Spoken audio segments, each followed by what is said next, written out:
अध्याय 8 मैं बदमाश कैसे बन गया। चौथी बहन ये चान ने भी ये हुआन को जाने दिया। ये जुबान ने अपनी चौथी बहन का लाइव प्रसारण इतने लंबे समय तक देखा था और शायद थक गया था, इसलिए वह अब उसके कमरे में नहीं रुका। ये निश्चित रूप से नहीं था क्योंकि उसने पहले ही साइन इन कर लिया था। हाँ, ये निश्चित रूप से नहीं था। यह क्या था? यक्सुआन ने अपने फोन की ओर देखा। लियू यू ने उन्हें वेचट पर एक ग्रुप आमंत्रण भेजा था। ये जुबान ने समूह खोला। इसे जिनलिंग फ्यूचर कहा जाता था। आह, ये अच्छे भगवान, ये हुआन ने आह भरी। इस समूह का नाम क्या था? हालांकि इसके बारे में सोचने पर यह समूह जिनलिंग में उच्च पदस्थ अधिकारियों और रईसों के बच्चों से भरा हुआ लग रहा था। दूसरे शब्दों में, वे जिनलिंग में संपूर्ण अभिजात्य वर्ग की उत्कृष्ट प्रतिभाएं थे। भविष्य में उनमें से कोई भी जिनलिंग को हिलाने में सक्षम होना चाहिए। ग्रुप का ऐसा नाम होना कोई आश्चर्य की बात नहीं थी। इस बीच लियू यून इंतजार से पागल होने वाला था। भाई, ये समूह में क्यों नहीं है? मुझे मत बताओ कि वह हमें पसंद नहीं करता। लियू यू ने इसके बारे में सोचा। आखिर ऐसी संभावना तो थी ही। आखिरकार ये जुबान वह व्यक्ति थी जिसने एक रात में 10 मिलियन की टिप दी थी। नहीं, यह एक रात में नहीं, बल्कि केवल 10 मिनट में हुआ। ये काफी चौंकाने वाला था।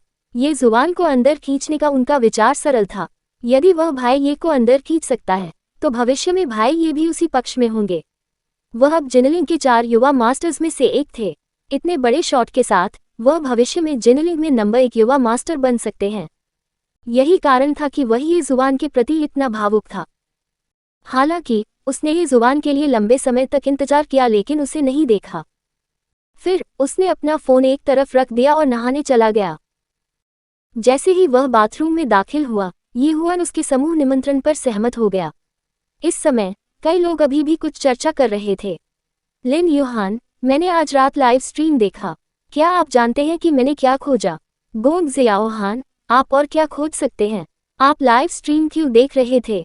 क्यों? क्या आप किसी महिला सपने देखने वाले से मिले या आपको कुछ लाभ दिखे? मैं सचमुच नहीं समझता। आपने कुछ खोजा भी है। ये बहुत रहस्यमय लगता है। लिन यूहान, धिक्कार है। मिस गोंग, आप मेरे इतने खिलाफ क्यों हैं? इसके अलावा भाई यू अक्सर लाइव प्रसारण भी देखते हैं। आप उसकी आलोचना क्यों नहीं करते? क्या ये सिर्फ इसलिए है क्योंकि भाई यून का परिवार मुझसे बेहतर है? गोंग ज़ियाओहान, भाई यू के कार्यों को अवकाश कहा जाता है। क्या तुम फुर्सत को समझते हो, फैटी? लिन यूहान चुप था। मोटे, क्या बकवास है? आप किसके बारे में बात कर रहे थे? आओ आओ, लड़ें। एक पल के लिए लिन यूहान को लगा जैसे वह विस्फोट करने वाला था। दोहरा मापदंड बहुत गंभीर था। झेंग जियानघाव, ठीक है, यूहान, बहस करना बंद करो। आप प्रेम प्रतिद्वंद्वियों की जोड़ी की तरह हैं। जल्दी करो और मुझे बताओ क्या हुआ। आपने क्या खोजा? ये सही है, जल्दी बताओ। विषय न बदलें, जल्दी करो, हमें सस्पेंस में मत रखें। लिन यूहान, चिंतित मत होइए। इसके अलावा आप मेरी आलोचना क्यों कर रहे हैं? आपको ज़ियाओहान की आलोचना करनी चाहिए। ठीक है, मैं आज लाइव स्ट्रीम देख रहा था। अंत में, क्या आप जानते हैं कि एक खाते ने एक स्ट्रीमर को केवल 10 मिनट में 10 मिलियन युआन की टिप दी थी? क्या बकवास है। एक पल में समूह में सभी ने लिन यूहान के संदेश को खुली आंखों से देखा। वे जो देख रहे थे उस पर उन्हें विश्वास नहीं हो रहा था। 10 मिनट में 10 मिलियन युआन मूल्य की युक्तियां, ये किस प्रकार की अवधारणा थी?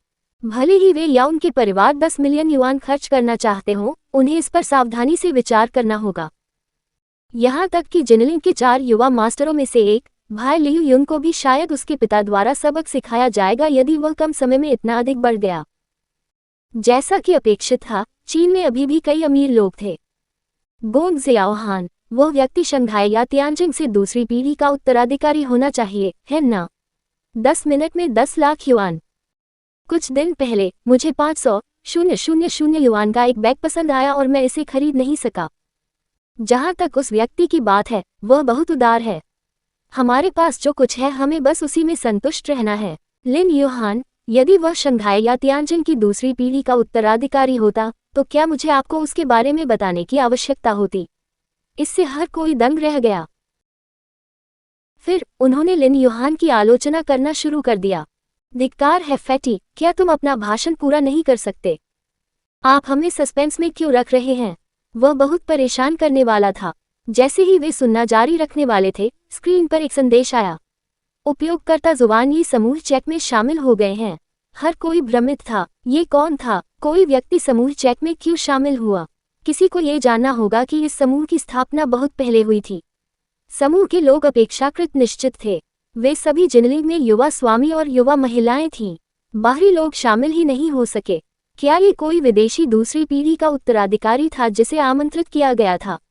वे स्तब्ध रह गए, लेकिन उन्होंने उसे नजरअंदाज कर दिया और बातचीत शुरू कर दी। आखिर वे कहाँ से थे? वे 6 राजवंशों की प्राचीन राजधानी जिनलिंग से थे। वे सदैव अहंकारी रहे हैं।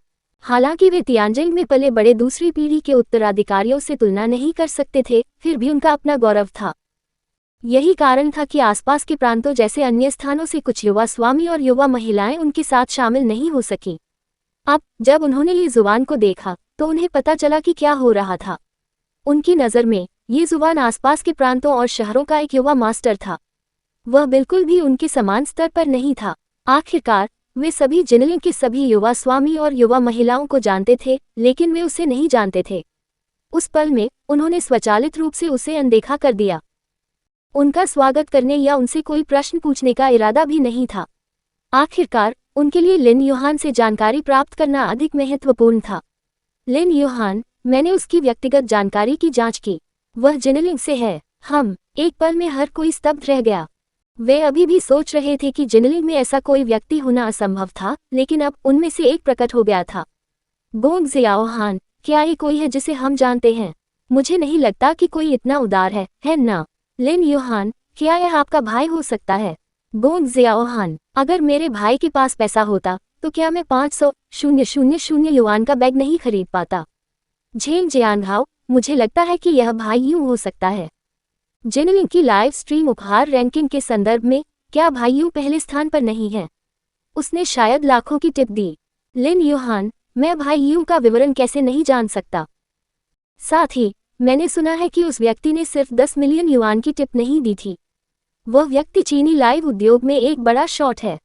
उसने अनगिनत वैकल्पिक खाते बनाए और उनमें से प्रत्येक ने कम से कम 10 लाख युआन की टिप दी। अब उसने करोड़ों की टिप दी है। आगे ऐसा कहा जाता है कि यह व्यक्ति एक प्लेबॉय है।